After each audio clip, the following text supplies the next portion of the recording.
joining us today, and pedestrian safety must be a year-round priority. According to a recent national study, Jacksonville is one of the most dangerous cities in America for pedestrians and bicyclists. Among the 52 largest cities, we're the worst for pedestrian fatalities, and we're the third worst for bike fatalities. Last year, 38 pedestrians and 5 bicyclists were killed in Jacksonville. That's unacceptable. This isn't just about statistics.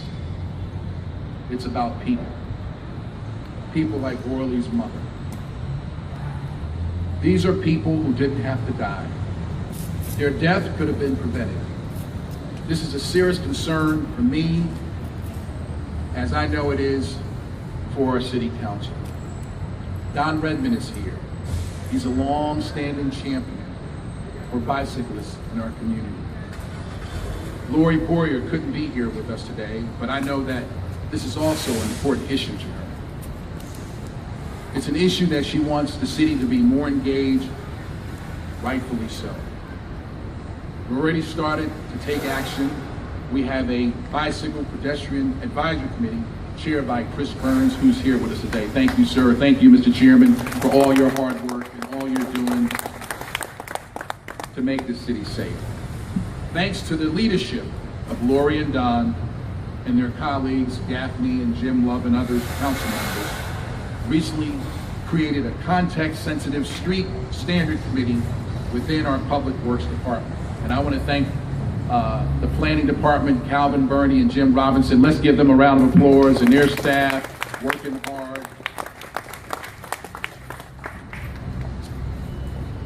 The committee's goal is to design streets to take it into account the interests of all road users, especially pedestrians and bicyclists. We've also hired the city's first full-time bicycle and pedestrian coordinator. You all met Denise. Thank you, Denise. Let's give her a round of applause. Thank you so much. And we just hired a new traffic engineer, Nelson. Nelson is here. Where is he? He's right behind me. Thank you, sir. So both Nelson and Denise will be working on specific ways to improve bike and pedestrian safety on our streets. We also have some great news, late-breaking news. We just learned that the Federal Highway Administration has designated Jacksonville as a pedestrian-focused city. So we'll have some federal help. Yes, I'm very happy about that. This means we're eligible to receive technical assistance to help address the high incidence of pedestrian crashes and fatalities in Jacksonville. This is great news as we take our next step forward, the start of a new bicycle pedestrian safety coalition campaign. And that's why we're here today to kick off this campaign. Many agencies and organizations in our community are eager to improve the safety of our streets and encourage more people to walk or bike. We want to bring everyone together to combine forces, pool resources, and share expertise to make a greater impact. This is a citywide concern. We want a citywide coalition. We'll be organizing a citywide campaign. The safety campaign will focus on several strategies. First, there's education. That means increasing public awareness and understanding of the diverse needs of all road users. Second, there's engineering. That means designing our streets, sidewalks, and intersections so they safely accommodate all road users.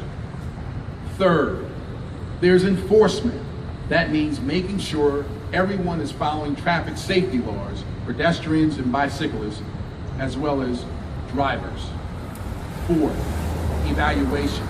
That means making sure that we are data-driven decision-making in our process. An example would be identifying hotspots and danger zones so we can be more effectively targeted with our resources. And finally, there's funding. That means working with public-private partners to develop more support for bike and pedestrian safety efforts. We must all work together to improve safety on our streets. It's a shared responsibility and everyone has a role. With combined efforts of all stakeholders, I believe Jacksonville is at a turning point to become a city that's safer for both pedestrians and bicyclists. As mayor, I want to make sure that this remains a top priority so that those national rankings, the most dangerous cities for walking and biking, is gone. No longer exist in our city. And most of all, I want Jacksonville to be a place where residents and visitors alike feel safe walking and biking around our city. I think that's something we can all agree on. It's a goal we must all work toward. Today, I'm joined here by a number of partners in this new effort. We'll be hearing from Nat Ford from the Jacksonville Transportation Authority, Paul Soares from the Duval County Public Schools, and Chief Michelle Cook from JSO. But the champion, the warrior, the true team player we'll hear from first, a member of our city council who not only talks the talk and walks the walk, he bikes the bike, my good friend, Don Redmond.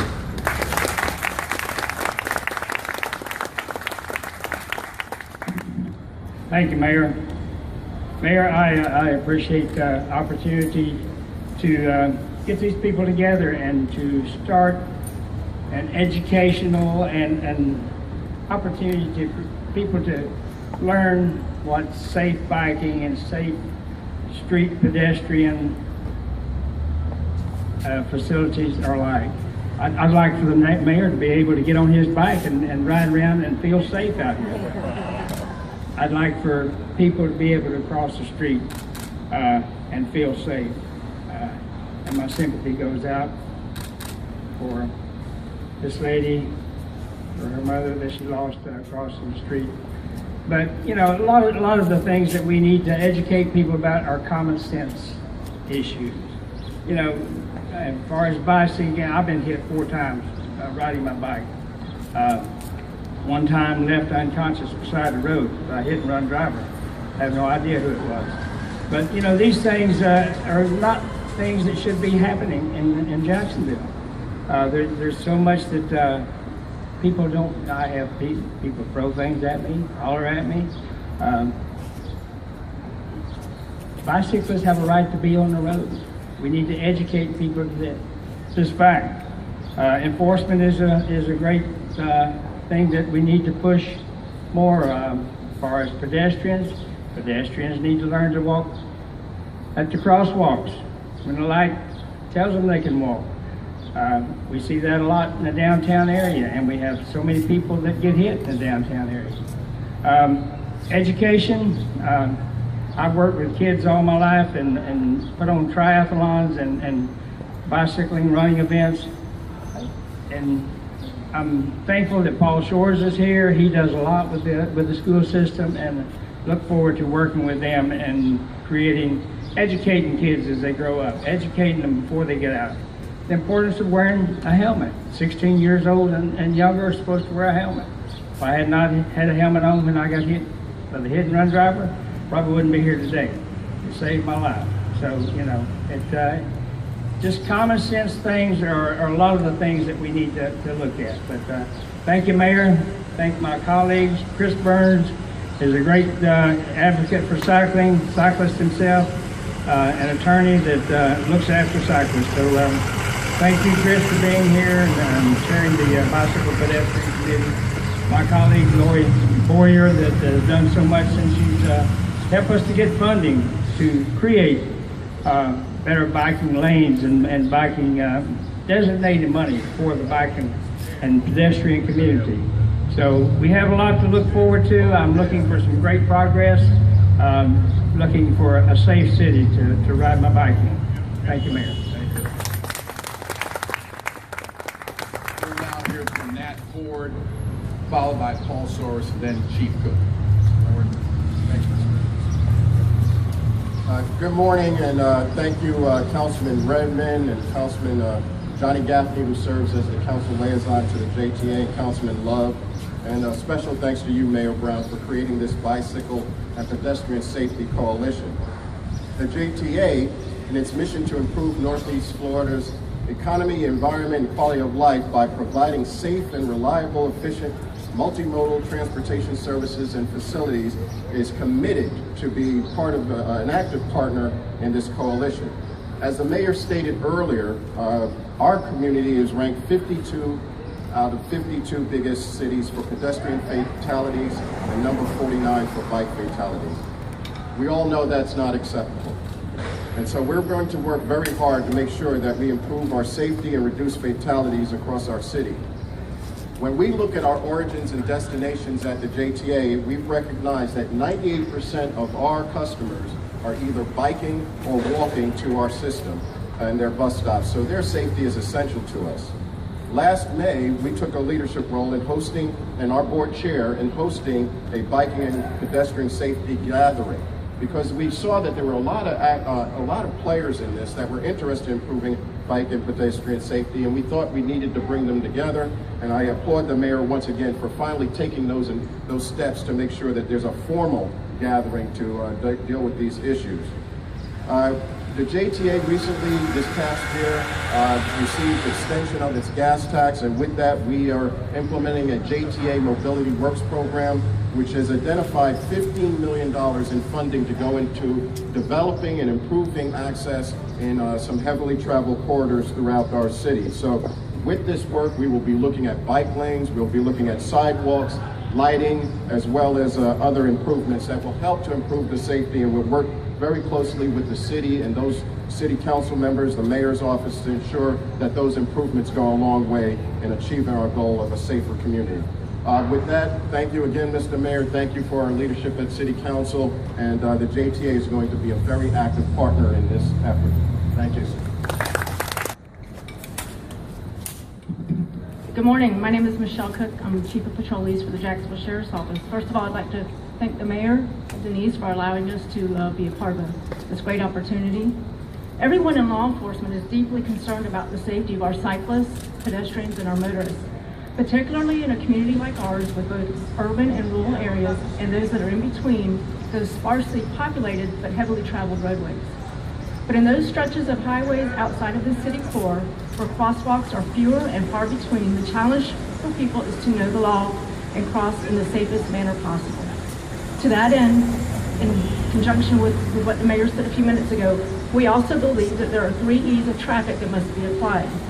First and foremost is education.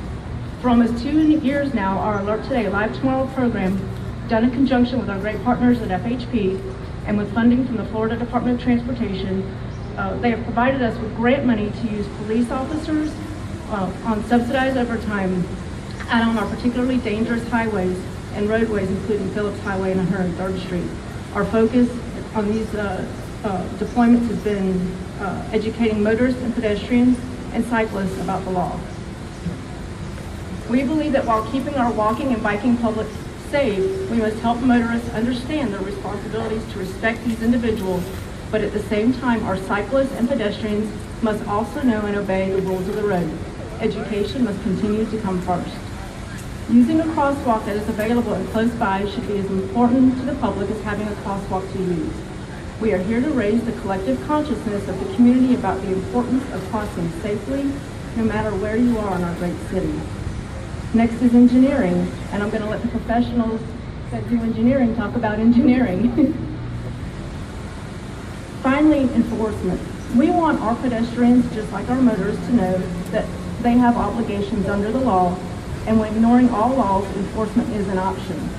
A couple of those important rules include pedestrians using sidewalks when available, vehicles yielding to a pedestrian when they cross in a crosswalk without a traffic signal, such as those intersections with just stop signs, and of course, nobody should drive impaired, but neither should someone walking or riding a bike head out into traffic under the influence.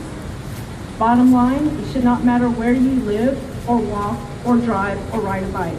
We all have an obligation to understand the laws governing vehicles and pedestrians, and we must show each other the respect and courtesy that can ultimately save a life. Thank you very much. We'll have